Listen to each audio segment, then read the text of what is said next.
Back to TWP-TV. Thanks for joining today's session. Obviously, again, thank you for accessing this through the YouTube channel. Please make sure you subscribe to this to ensure that you're getting notifications and prompts every time new content is added. So today's session is going to be around apprenticeship focus and looking at the Community Sport Health Officer, which is our level 3 program, and the barriers to participation. This is going to take up the title for Unit 2 of this program. So for those of you that are moving on to that, this is very much going to set the scene of, first of all, what is the topic area that we're actually talking about here? And ultimately, how does this fit in with your apprenticeship? So firstly, we need to think about what is a barrier to participation. And a barrier is something that stops us from doing something. So think about if you're in the car park, you have a barrier that stops you leaving or exiting or entering the car park. It's something that's in your way. You cannot remove it until something happens, aka you buy a ticket. And it's a similar process for sport and physical activity. So there's something in our way, and we need to be able to do something to remove or to actually move that barrier out of the way to take part in sport. Now, there's many different elements to that. And I want you just to have a think now when you're watching this video. What are things that stop you from taking part in sport? So given a couple of examples on the screen, you can see that we might be talking about historical or cultural barriers. We might be talking about social barriers. So maybe actually you don't feel comfortable with going to a local football club or a netball club, for example, because you don't know anybody that's there. Is that something that's going to stop you? Or if your friends don't play that type of sport, is that going to stop you from taking part in that particular activity? Think about your locality. I want you to think about your local area. And is there a particular sport or club or centre near you that offers a sport that maybe isn't in other areas? And is that a reason why you take part in that sport?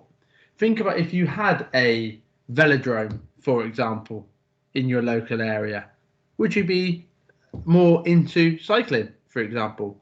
Or if you had a polo club, something a bit more obscure down your road, would you be involved in polo?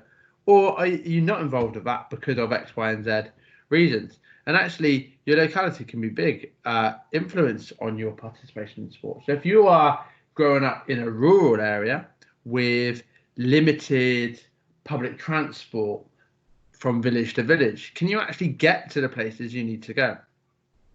Then think about physical barriers. So actually, is there something stopping you in regards to, have you got an injury or a disability? Is that something that's actually stopping you from taking part in that sport? Well, can we remove that barrier? And I want you to think about some of the examples we can. And this rewind however many years ago to something like wheelchair basketball. And forgive me, I don't know the date, but whenever wheelchair basketball was kind of invented, before that, did we think that people in wheelchairs could take part in basketball?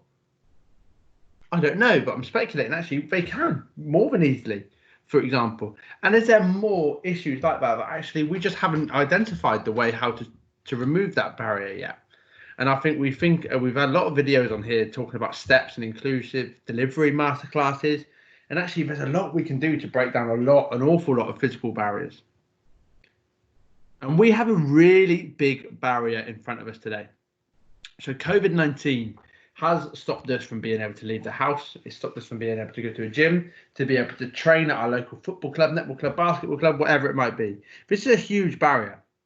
So this unit 2, barriers to participation for CHSO, has actually taken a bit of a turn to suit the needs for the current climate. So I want to talk to you about some of the tasks that are going to be involved within this unit. And this unit is very much going to be firstly about, can we start to identify barriers to participation? And just a topic here to raise, it might be a good time as well to also watch the Knowing Your Customer Needs video on YouTube to support you with task 1.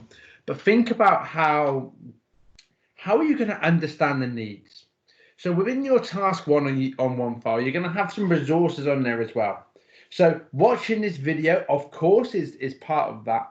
And actually, there's far more research for you to do. There's a slide deck for you to do. There's plenty of research journals for you to read, for you to understand how can you understand the barriers to participation quickly.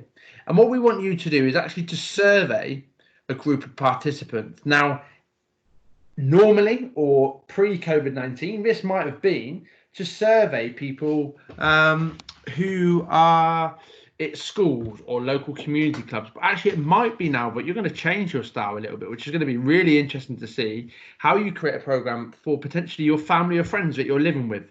Could this be something that's done virtually through Facebook or YouTube? Could it be something that actually you're providing families and friends with session ideas that they can go and plan, and they might be able to take some photos and film themselves doing that for you? But ultimately, within this session, you need to also go through your scorecard reflection. So remember to do that, and your tutor will support you within that. We're going to have a review of your reflective cancer from Unit 1. So your tutor will have gone through that with you in your feedback. Understand the barriers. So like I said, there's loads of reading for you to do there. And discover and implement behaviour change within your role as a community support health officer. So when we talk about behaviour change, I often speak to apprentices and we get confused and we think about the way that people act and behave, like behaviour of children, for example, in a session. But behaviour change, we're actually referring to, we live in what we call like a sedentary society at the minute. We're not very active for various reasons. We're a lot of time spent at computer screens. We're not active. We're not taking part in sport and physical activity. And behaviour change is around changing that. Can we get somebody that's not doing into doing it and doing it regularly as well? And then finally, the last task of this is to create a short customer survey to understand what barriers people face in regards to sports participation. So as we've mentioned, this actually might be a virtual session. So for example, let's say you're doing this at home with your family and friends. Let's say you've got your mum, your dad, your brother and your sister, for example. Now, what's going to be a barrier for them taking part? Have you got a garden? Have you got a bit of land? Have you got enough room in the lounge or the dining room to take part in physical activity? Have you got any equipment? Do you need equipment? Have you done certain activities before? Is there any health risks with taking part? Do they have a local park that they're allowed to walk to once a day?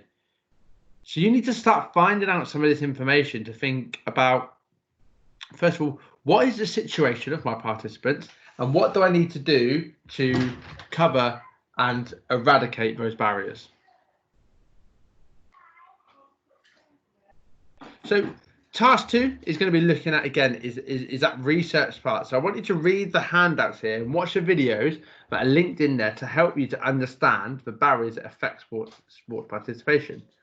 You're going to select a group of 10 participants. Like we said, actually, this might not be 10 now because of the COVID-19 amendment. You might just pick family and friends that you can do a face-to-face survey with. Now, there's loads of different platforms you can use. For example, Monkey, Survey Monkey, Google Forms, Microsoft Forms. There's loads of content there for you. And actually, you're going to survey them. So you're going to create a questionnaire and think about what kind of information you need. And it's going to be really interesting for you to have discussions with your peers and your tutor around the types of questions you're going to ask. Task C is going to be around using your gained knowledge to find the short customer and send out a customer survey. Actually, what are they facing? What are the issues? And can we get, some back from your immediate family? If you can get up to 10, excellent. During this time, you've done really, really well. Once you've obviously done this, you need to record this in your learning journal entry, and it'd be great actually if you could collect the information in a short report or video entry of your findings throughout that. That'd be some really excellent practice, particularly when working towards your EPA, if you can get a video learning journal entry. Task 3 is now around designing a program. So we've called this one kind of engaging with disengaged. So we're trying to get people that aren't active in PE and physical activity engaged in physical activity during the COVID-19 window. So using the information you've got within your survey, so for example, let's go back to the scenario where I said you've got your mum, your dad, your brother and your sister. You found out actually that they do have a small garden. They do have the following bits of equipment that they can use. So could you then design a 4-week program for them to take part in their garden, in their living room, in their kitchen, whatever it is, wherever it is that they can take part? So 4 sessions, so 1 session a week, as if you were delivering it at a school or an after school club, for example. And I want you to think about getting people in your household or your families and friends involved. What I also want you to do is to watch the delivery of a current virtual handout program. So giving you some couple of examples here, there's loads out there at the moment. One of this could be, for example, the Joe Wicks 9am PE, which is on YouTube, or it could be indeed Premier Education Stay Active program. this has been attached in the links for you. So 2 different types of virtual or remote programs that I want you to look at and support you in your design of your new program. So using those findings, you're going to design a 4-week program to overcome the barriers that are stopping participants getting involved. And obviously, like we said, COVID-19 is probably the biggest barrier that we've faced to getting people involved in sport and physical activity over this past 4 weeks or so.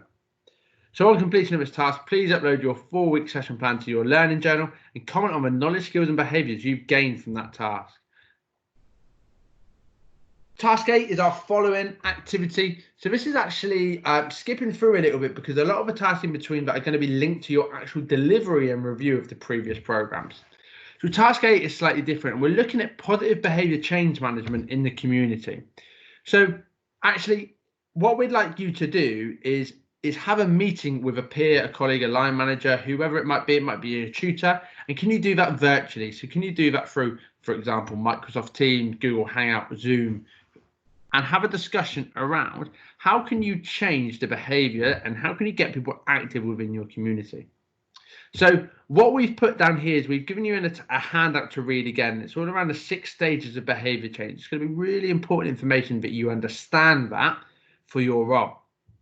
And then once you've done that, I want you to plan and prepare a professional discussion with your colleague and line manager. So what you might do is actually pitch this to your tutor, your manager, your friend, whoever it might be around. Actually, this is what I think we can do to get people in our community active. So, for example, if one of the schools you work in only has 10 children going to it at the moment because they're key workers, what's happening to the other 200 children that go to that school? Can you get them active? What's your pitch? What's your discussion going to be around to get them involved? You might very much refer this to your plan and your survey you've created. So you're going to record that using your computer, your phone, your tablet. And when you've created all your notes, you're going to, again, establish a really good learning journal entry. So you can see through this unit, you're going to have so much content to show for your endpoint assessors when you come to the end. And it's going to be really great to be able to look back at this at the end and complete your reflective account with so much evidence of some really excellent hard work. Don't forget that your tutors will very much support you through this step by step. So I've very much given you a brief overview now. But hopefully now your tutors have arranged a daily or bi-daily huddle with you where they're giving genuine contact to go through. And you can actually see how these tasks may fit into your next 4 or 5 weeks. Task 9 is, again, the delivery of that 4th session. So 4 out of 4. So that's going to take you a minimum of 4 weeks to get this up and running because you're going to deliver 1 a week, remember. So we then want you to re-survey your participants. Now, why do we do that? Because we want to know if it's been successful. Actually, from the information I had at the start, I planned X, Y, and Z sessions. Were they successful? What were the views of the participants? Is there something I need to change? Did I plan my sessions with too much equipment in that they didn't have at home? Or could I maybe have been more creative with equipment? For example, you see fitness guys now, don't have weights at home, so they're using cans of beans or bottles of water just to add that little bit of weight to it. So think about how you might change that from that, from a following survey. So you might want to change the types of questioning that you're asking in this second survey, but it's really going to allow you to reflect and establish how well you've performed and how well your program has performed throughout this period. So what you can see here is on each task, you can see your guided learning hours and your week. So your guided learning hours are very much going to stay the same because there's an awful lot of research and background work that you need to do within each task. However, you can see here, for example, task 9 is actually moving on to week 7. When in reality, you might be able to get this done a little bit quicker. So it may be a case of just planning this out for your time, and it might be actually that you can work through this now in a more of a 4 to 5 week window than week 7. But I want you to make sure you're planning use of your time and you're gathering enough evidence. Your learning journals need to support and evidence the work that is required within the task. So if your learning journal entry is becoming too short or non-descriptive or with not enough evidence, your tutor is going to ask you to resubmit that. So please make time and plan each task accordingly. Like I said, your tutor should support you with this step by step of the way. I just want to make you aware of a couple of videos that is going to be really, really important for you to watch that are on YouTube. And you may have already watched these, but couldn't stress enough how important it is to go back and watch these again. So they are knowing your customer needs, barriers to participation. So that's already on there, highlighting barriers to participation.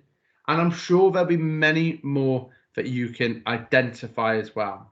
Use TWP effectively within your journal entries and your timesheet to show your off-the-job learning, and also to evidence some of the knowledge you need within these tasks. Hopefully that set the scene for you quite well for your Unit 2. I really look forward to working with you guys throughout this unit and seeing some of the brilliant content we're going to get for you to support you in your journey throughout this. Another video that's just popped in my head as well is how to design a home PE session is also on YouTube. So there's at least 2 hours worth of content for you to look there for your learning journal entries. So I wish you all the best in your endeavours in Unit 2, and I look forward to speaking to you all soon.